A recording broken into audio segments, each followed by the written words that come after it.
To start the proceedings, I am Quentin Collins, Associate Director and alum of the Solstice Low Residency Master of Fine Arts and Creative Writing program of LaSalle University.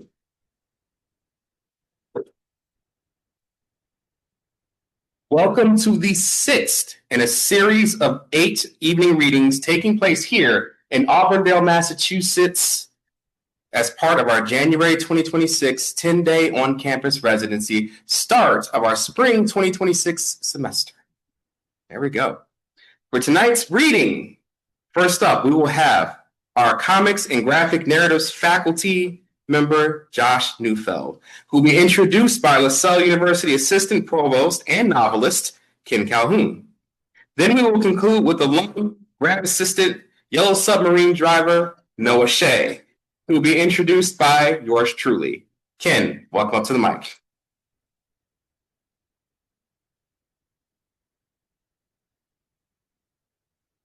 You guys are a friendly bunch. I'm going to start with a hot take. I'm old enough to know that a Labubu is just a repackaging of a Monchichi. Am I right? Right? How many of you know what I'm talking about? The theme song for the Monchichi is so sticky and the lyrics are so good that I often find myself singing it. I'm really pleased to be here to introduce Josh. One of my MFA mentors, Harold Jaffe at San Diego State, who's the founder and editor for Fiction International, used to spend a lot of workshop time talking about what he would refer to as the committed artist. I was confused by this term at first. Weren't we all committed artists? I believed I was. I was committed to finishing my damn book and getting an agent. But that's not what he meant. He provided some examples that helped me understand. He showed us the projection work of Wodichko, for example, asked us to read Mike Davis, Leslie Feinberg, James Baldwin. A committed artist, I learned, is someone who is determined to make a positive difference in the lives of others, someone whose progressive truth-telling work is a kind of artistic activism. One example I wish Harold Jaffe had available at the time was the work of your next reader, Josh Neufeld, whose considerable output is the product of a caring soul and most certainly a committed artist. As I'm sure you know, he's the creator of AD, New Orleans After the Deluge, and the 20th anniversary follow-up, Beyond AD. These stories are infused with empathy and a life-affirming humanity. They are also true, both poetically and factually, because Josh is, in fact, a journalist. His commitment is to inform the reader with a medium that leverages the combined power of text and imagery, and that uses characters and narrative and other trappings more often associated with fiction in a way that makes the story more urgent and immersive than traditional journalism. The result is work that is not only informative and entertaining, but it's also an authoritative critique of power and the uneven dispensation of justice. He does this in a variety of contexts. His illustrations for The Influencing Machine, for example, help make the complicated story of media manipulation visually accessible and easier to understand. Other subjects of interest have benefited from his attention, and they include unlicensed Elmos in Times Square, the perilous journey of an Ethiopian stowaway, debt forgiveness, ethnic profiling, and the behind-the-scenes workers in the medical industry during a pandemic. What amplifies the humanity found in his pages are, of course, the drawings, which are kind in their depictions of people and the settings they inhabit, worlds that are both emblematic and specific, cinematic in scope and in the placement of the camera, yet always disarming and warm and friendly in the way that we associate with comics. As one critic said, the work is serious without being weighty. There's indeed a lightness, but it is by no means the result of an averted eye, but rather a desire to leave room for hope in the panels, and the lightness is light. I saw Josh earlier today while I was conducting the business of finding the man a proper stapler. And I found myself a bit starstruck. I'd spent last night reading through his work again. I mean, this is the guy who created AD New Orleans After the Deluge and all those other fantastic works. And I'm honored to invite him now to this podium.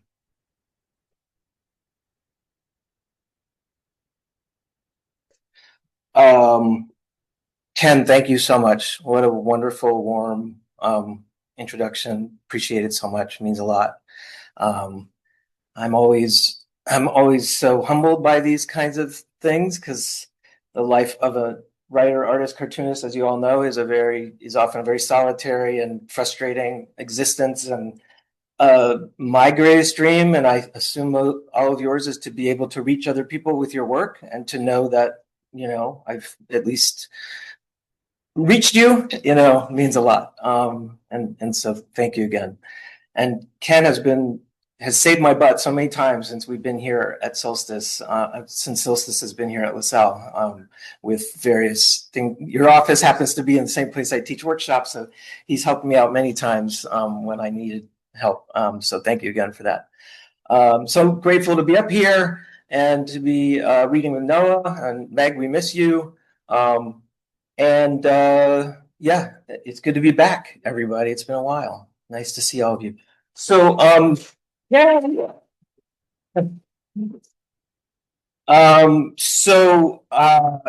That very high-minded introduction may be a little too much for what I'm going to be sharing with you guys today. But the first piece, I think, fits into the same criteria of comics journalism and about issues of importance and familiarity. The second piece I'm going to be doing is a little more of a personal piece that's still factual, but it's a stretch to say that it's journalism or that it's uplifting, but we'll see what you guys think. And I'm riffing here because I don't think I have enough material here to fill 20 minutes. So just enjoy what I've got. Yep, that's me, Josh Neufeld. Okay. Hello. Okay, there we go. So this first piece I'm going to share with you is from a magazine piece that I did this past fall for Chamber Music Quarterly.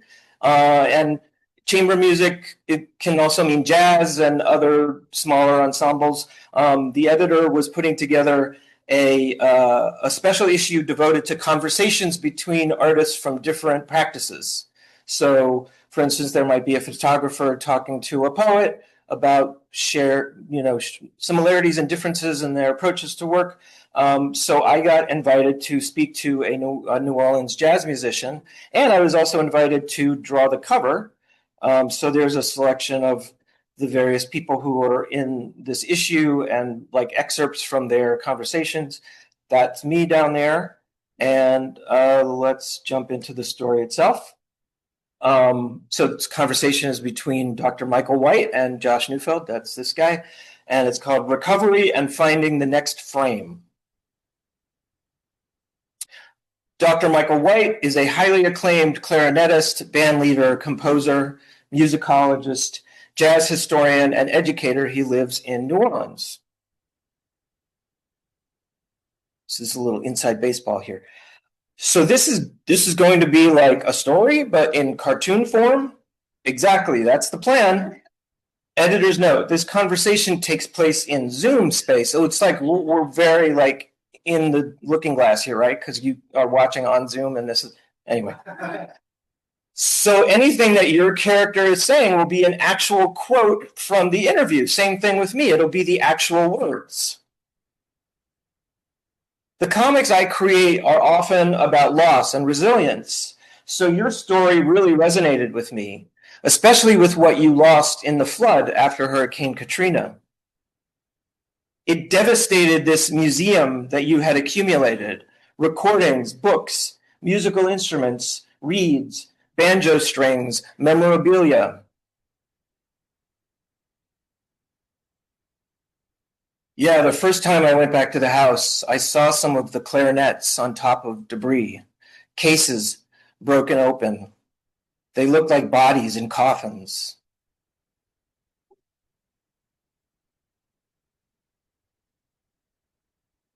Your loss feels like a metaphor for the cultural memory of New Orleans being swept away.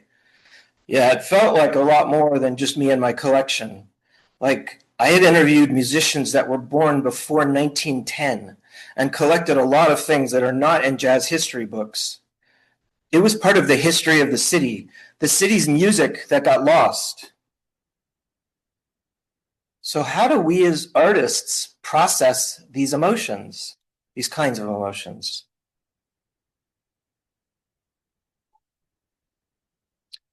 After 4 years working on AD, my nonfiction graphic novel about Katrina, I felt emotionally wrung out. I realized that this comics journalism work is a bit like being a doctor, balancing empathy from my subjects with enough clinical distance to find the story, while protecting my own mental health by not getting too emotionally invested. It's 20 years since Katrina, and I'm just starting to come into my own. One of the things I learned is that you don't recover. Your life ends. It just ends. Awkward silence. But the thing that you always have is your clarinet, right? Is the clarinet a source of comfort no matter what? Well, it is a source of comfort, and it's a source of expression, a way of letting out feelings and emotions. But there are a lot more emotions than I could express in conventional forms. And I found that in free avant-garde expression. I could go way out. Dr. White with Perry Robinson at the 2010 Vision Festival, a celebration of improvised creative arts. I found that I could scream. I could shout. I could cry. I could curse. I could curse.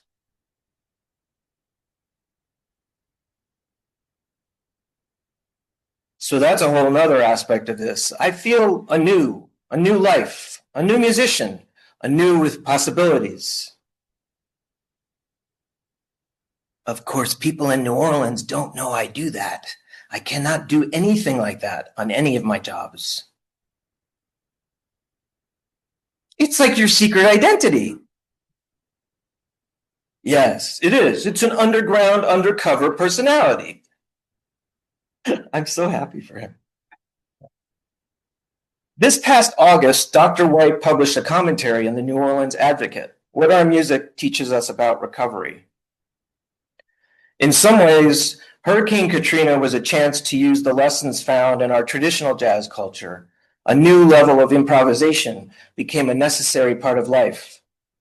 Katrina forced us to play a new tune, to begin a new life song. So that's the piece. I always like to, because I have to break up these comics into chunks that are viewable on screen, I like to always show sort of like the way the actual pages look in their original context. And so this is the way that story played itself out. So you can actually see where some of the connections are and how the panels interact with each other and feed off of each other and bounce off each other, etc. So this is the second page. And that's the third page of that piece. I still have one more. Yeah, maybe keep your applause. I'll need it for the next piece. Okay, so the next piece is, like I said, is not journalism. It's a result of me. I was invited to be part of an anthology that's going to be coming out later this year. That's basically only in New York stories, and I immediately thought of an experience that happens to me actually quite often in the neighborhood that I live in, Brooklyn, that maybe it happens in other cities, but it certainly seems unique to where I live and my neighbors. And this deals with my Jewish identity and my complicated relationship to it, which I think many Jewish Americans probably relate to. This has nothing to do with Israel or Hamas. I'm not going there at all. This is just a personal thing. So I'm sure I'm going to get canceled for this anyway, but here we go. The Jewish Question, Redux, by Josh Neufeld, who is Jewish. If you live near a Chabad Lubavitch enclave in Brooklyn, you know the drill. It starts with a question. Excuse me, are you Jewish? It's a disconcerting thing to be asked on the street. It makes me think of checkpoints, of ghettos, of yellow stars sewn on coats.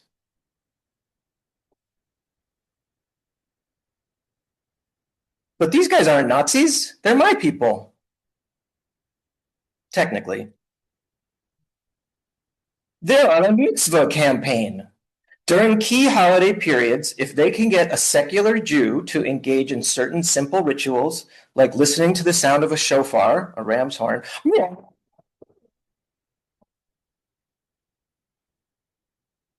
it's a pretty good approximation of it.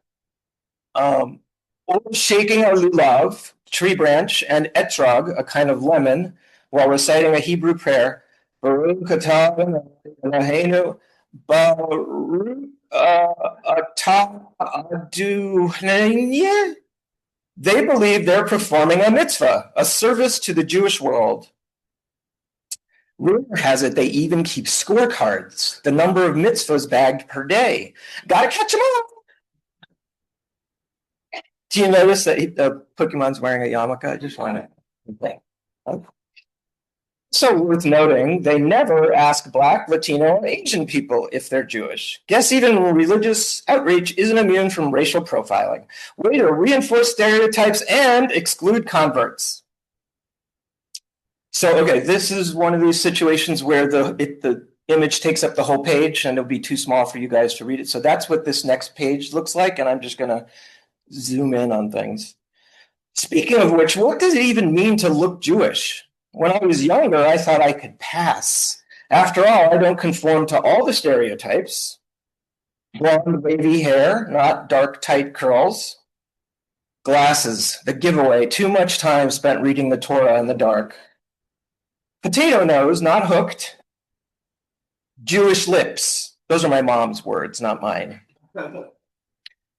But every encounter with the Chabadniks dredges up old feelings of vague self-hatred, because apparently I look just Jewish enough. And here's another, this is the next page, similar thing where it's too big to get the whole thing in. So I end up, after all these years, I haven't come to peace with this ritual. So now I play Dodge the Chabadnik. But none of my techniques are foolproof. Number one, just cross the street. They're over there too. Gotcha. Number two, the snub. Jewish? Just ignore them. Pretend you don't hear the question. Number three, deny everything. Jewish? No. Triggers immediate wave of guilt. Number four, shut it down. This is my new method. Jewish? That's none of your business. Which technically is true. Number five, become a shut-in. The ultimate avoidance tactic, but it leads to starvation, vitamin D deficiency, et cetera, et cetera. Also, just to make this like actually a game, I made like a little, like the game of life, little spinner wheel thing. So there's like a Teflon trap that you have to go back 3, a guilt trip where you miss a turn, a shofar shock, you lose a turn. There's a lot of losing turns. A mitzvah bonus, you advance 2. Okay, so you can have positive experiences. Anyway, weirdly, it was just as my Midwestern friend Amy was visiting that a fresh response presented itself. So here we are on the street. Check out that guy over there on the right. He's noticing. Excuse me, are you Jewish? I could see in Amy's face all the questions. That's not something in her life that people ask you on the street. Yeah, are you? Am I Jewish? Good one.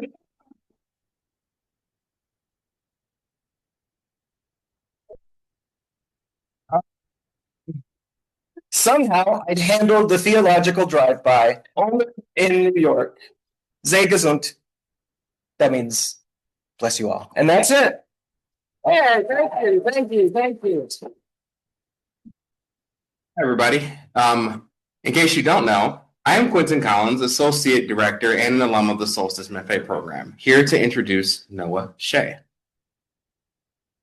Noah Shea does not just look like a wizard, he is one. While my poetic inclinations might indicate that I refer to him in this way for purely metaphorical reasons, I and others in this room have witnessed Noah perform magic at least once. And while I don't doubt that Noah is full of innate charms and talents, I will say that he is a wizard instead of a sorcerer because, as his time as a Solstice student and then grad assistant for 3 residencies and our shuttle driver have shown, his dedication to writing craft, community, and the task at hand make clear his studious, industrious, and creative sensibilities. Noah entered the Solstice program as a student during the height of the COVID-19 pandemic, completing most of his residencies on Zoom before finishing the program in person as part of our second ever graduating class here at LaSalle University, following our move from Pine Manor College. Throughout his 4 semesters and 5 residencies, his expertise in history remained clear through his development of Beneath the Rose, his historical novel manuscript that follows Abel Duncan, a Union Army sharpshooter who becomes a spy operating in the Confederate South. Noah's writing reveals a depth of research and knowledge that transmutes words into immersive worlds, arresting character depictions, and suspense-laden plots.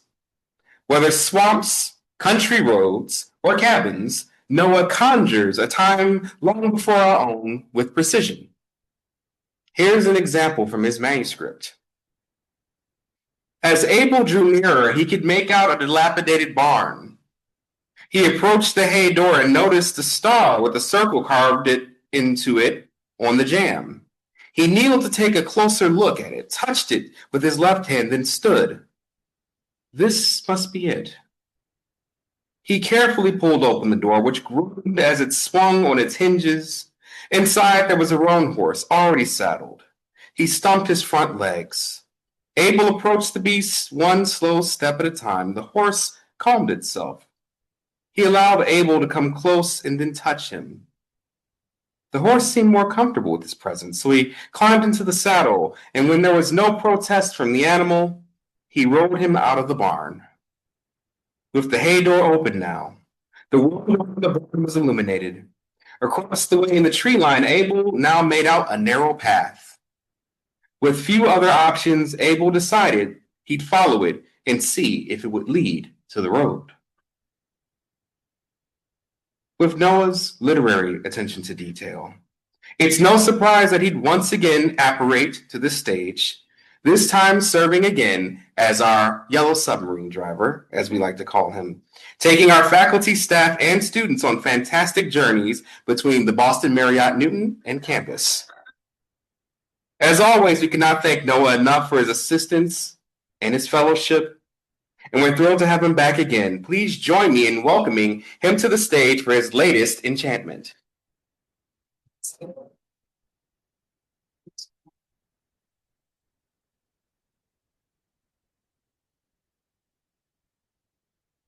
Oh, thank you so much, Quentin. I'll try to live up to your generous intro. So just a content warning. This piece I'm going to read has mentions of suicide and murder and some strong language. I'm going to read from a piece from something that I read from a couple residencies ago. This is a mystery story about a philosophy professor who was found dead in his university office. And the school and the police have ruled it a suicide, but the narrator who discovered the body is convinced that this explanation doesn't hold. So she and 2 of her friends break into this professor's office, and they find his private journal hidden inside. And this journal makes repeated mention of a secret occult society and a mausoleum that's on campus.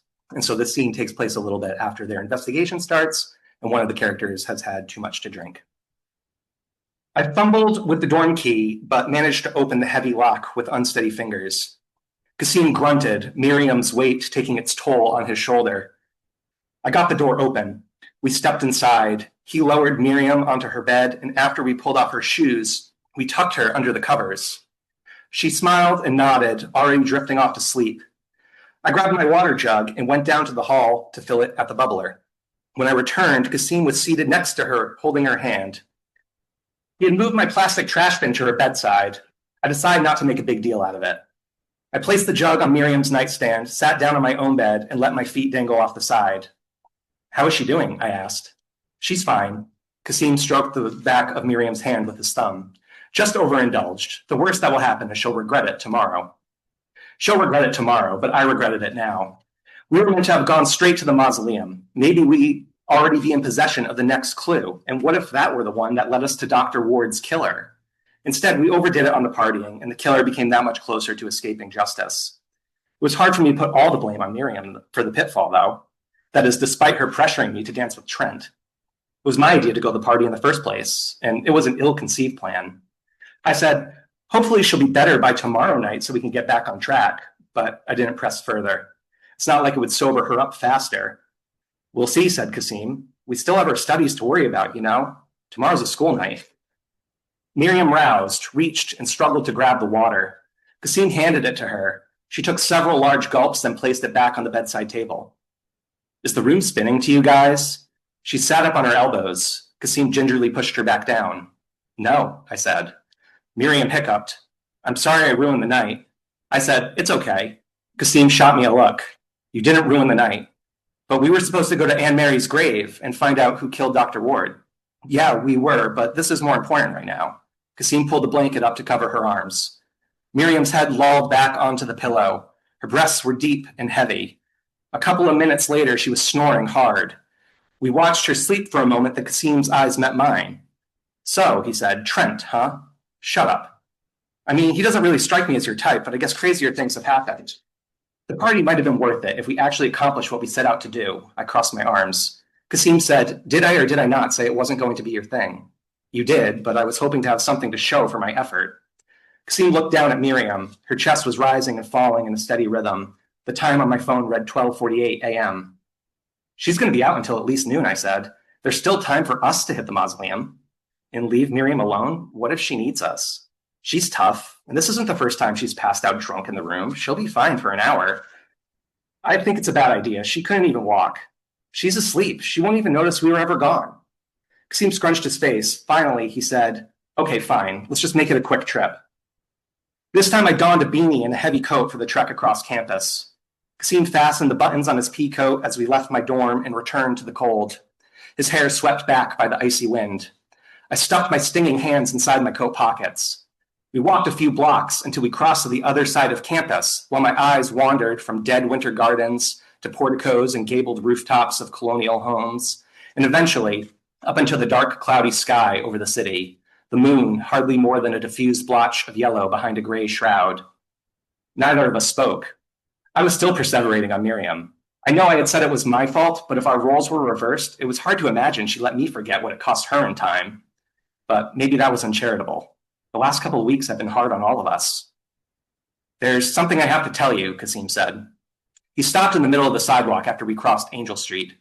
I continued for a half step, but turned to face him when he didn't follow. Can't it wait until we're out of the cold? I checked the time on my phone again. I guess I have to get it off my mind. I sighed. Could this really be more important than the mausoleum? Didn't he say he wanted to make this quick? About what? I asked.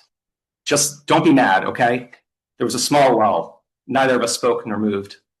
My mom and I are close. I tell her everything. I told her about Dr. Ward, about how we believe he was murdered, about how we're the only ones who do. I didn't like where this was going. You didn't tell her that we're investigating on our own, did you? He looked me in the eye. I did. Kasim, I pulled my hand out of my pocket and pinched my eyebrow. Please don't tell me you confess that we've been breaking into buildings all over campus. His face changed, and for a moment, he looked wounded. I spared her some of the details, but the point is that her reaction wasn't what I expected. He pointed down the street and took a step. At least we were moving again. It was strange.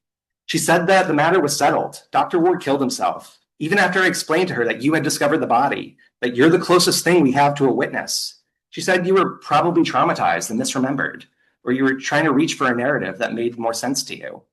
When I told her about the journal, she went pale and stammered over her words. She asked me not to bring this up again. She said we were safe at school and it would be best for everyone if it remained that way. My beanie itched behind my ear. That's vaguely threatening. I know. We stopped at the steps of Anne Mary Brown's mausoleum. You don't think your mom knows something about what happened, do you? I asked. I'm scared to answer that question. We started up the steps. I said, too late for cold feet.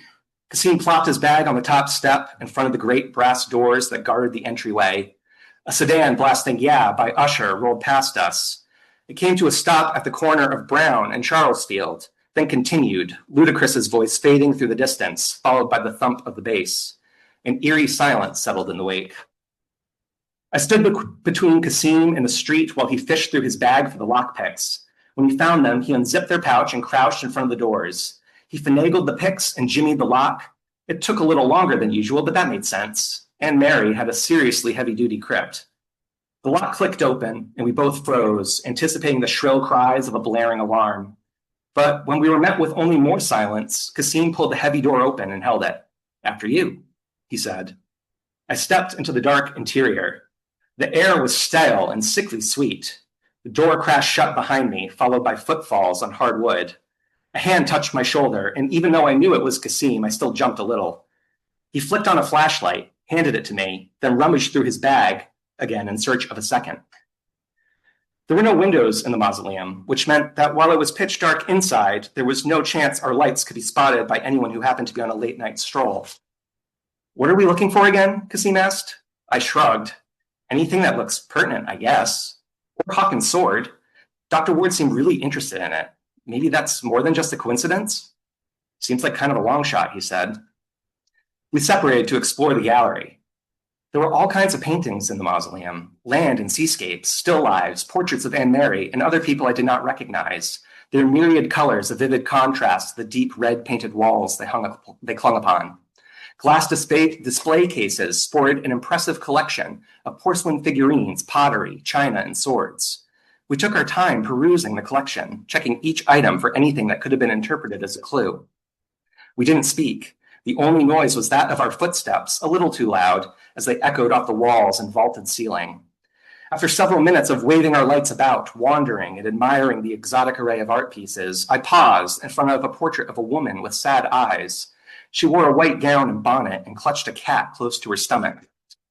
Kasim said, "Aha," and he waved me over. Look. He pointed his flashlight into one of the display cases. The light fell on a silver sword with the name Colonel Rush Hawkins engraved on the blade, the famous stolen sword, now returned home. What did Dr. Ward find so fascinating about it? Hear me out, I said. What if this order stole the sword back in the 70s? What if they felt like it belonged to them? Or what if someone stole it from them and they took it back? Kasim stroked the stubble on his chin. Interesting theories, but why should anyone believe it? A great cold gust of wind rushed past us. It was as if someone had opened the tomb doors and the outside air had blown in, only it smelled of wet wool and I hadn't heard the doors open. And no one else was here. I turned to Kasim. His flashlight flickered and died. I took a step toward him, then my light gave out too. Kasim? I said. No response. Then I shouted, Kasim, are you there? I reached out to where he had just been standing, but my hand grasped at nothing. I fumbled with the flashlight, clicked it on and off, shook it up and down to rattle the batteries, then tried to click it on again. I smacked it against my palm, against my leg. Useless, not even a flicker. My hands grew clammy and slick, and even though I could not see them, I knew they were shaking. The flashlight slipped from my hand and clattered on the floor. I lowered myself to my hands and knees and then felt my way across the wood planks. How far could it have gone? I had it just a second ago. I pulled out my phone and tried to turn on the flashlight app, but I could not even get the screen to wake. So I continued to trawl the floor, even though the further away I crawled, the less convinced I was that the torch would be found. Something clicked behind me. I turned. A narrow beam of light was resting on the floor and aimed at the wall opposite me. My light had rolled a lot further than I had thought. Kasim? I called out. Is that you? Again, no reply. The faintest touch bristled the back of my neck. I had a sudden, overwhelming urge to pee. Was this some kind of joke? I missed Miriam. I gave my own face a couple of quick slaps, stuck up my nerves, stood, and approached the light. I was about to reach down and retrieve it when I saw that the beam was aimed at a small hole in the baseboard. The hole's edges were smooth, and it was just large enough for my hand to fit inside. I reached forward, then hesitated. Was I crazy enough to stick my hand in there? I tried to angle the light to peer in, but the darkness was so great it seemed as if it was consumed upon entry. I guess I was that crazy. I came here for answers, and I was not going to leave until I had exhausted every avenue. Besides, after this, I was never coming back here again. I drew a deep breath and reached inside. My hand pushed through cobwebs, at least I hoped they were cobwebs, and when I was about elbow deep, my fingers brushed up against a piece of paper. There was something here after all. I felt around some more and discerned the paper was rolled into a scroll. I managed to position my hand around it, grabbed it, and pulled it out of the wall. It sure looked old. The paper was musty, blotchy, and yellowed, the edges frayed and torn. It was stamped sealed with a purple wax Medusa head. I stood back up on 2 feet. Another light shot on from the other side of the room. Zara, are you still here? Where are you? It was Kasim's voice. I ran to him and stood a little too close. Where the hell did you go? What do you mean, where did I go? He said. I've been shouting your name for 10 minutes. Why did you ignore me? I paused. I didn't hear you. I was calling for you. What the fuck just happened? We sprinted to the exit, cracked the door. I want to get out of here, Kasim said. His voice shook. We sprinted to the exit, cracked the door to ensure the coast was clear, then bounded down the front steps and hit the sidewalk. We didn't speak for a while, I guess both trying to process the sequence of events. It wasn't until we crossed Benevolent Street that Kasim said, so that was fucking weird. What happened? I asked. 1 second you were standing in front of me, the next you were gone. Where'd you go? Nowhere, he said, his face stern. I called and called for you. I thought for sure you had dipped. I struggled to wrap my head around it. How did it make sense that both our lights died simultaneously? That we each disappeared to the other? That my light turned back on independent of me, on the other side of the room, and just so happened to point at this hole containing the scroll? Look what I found. I retrieved the scroll from my coat pocket. Kasim reached and snatched it out of my fist. He turned it around, then held it up to the street lamp as if trying to read the backwards, overlapped ink sealed inside. Where did you find this? In the crypt? It was hidden in the wall. I trailed off. I can't explain it. Kasim eyed me. Then he looked at the scroll. Then he looked down at the scroll, handed it back to me, and shook his head. I can't think straight. I need to go to bed. He wiped his hands on the front of his coat.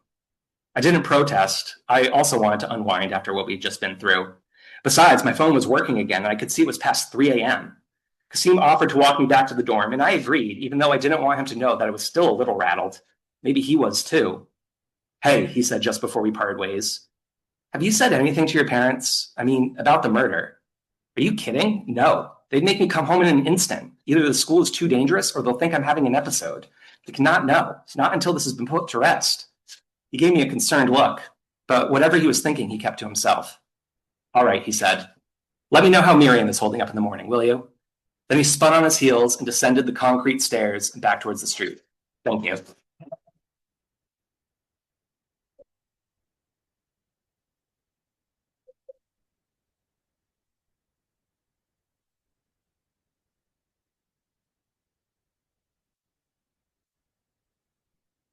Wow. Well, thank you so much to our readers tonight. We have one more round of applause for Josh. Noah. Woo-hoo!